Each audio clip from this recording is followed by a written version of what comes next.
माग सुद्धा मी एकदा सांगितलं होतं की चांगल्यानी एकनाथजी शिंदे साहेबांचा नाट केलेला नाही आणि ज्यांनी थोडंसं डिवचण्याचा प्रयत्न केला त्यांनी या ठिकाणी 2022ला बघितलेलं आहे की अख्खं सरकार त्यांचं या ठिकाणी गेलं.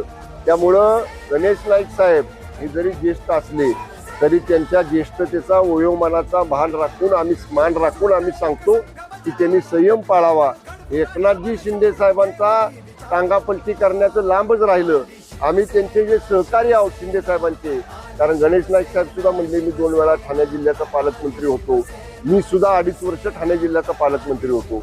मी ठाणे जिल्ह्याचा विकासाचं काम, नवी मुंबई महापालिकेचे विकासाचं काम जवळनं पाहिलेलं आहे.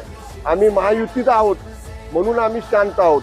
महानगरपालिका निवडणुकीपुरती आता महायुती नसेल, पण जर आम्हाला सुद्धा आदरणीय एकनाथजी शिंदे साहेबांनी आदेश दिला तर मग जसं गणेश नाईक साहेब म्हणले टांगा पलटी करतो कोणाचा, आमच्या शिंदे साहेबांचा, तर साहेबांनी आम्हाला सुद्धा आदेश दिला तर समोरच्यांची सुद्धा टांगे 10 वेळा पलटी करायची ताकद शिवसैनिकांच्या मध्ये आहे.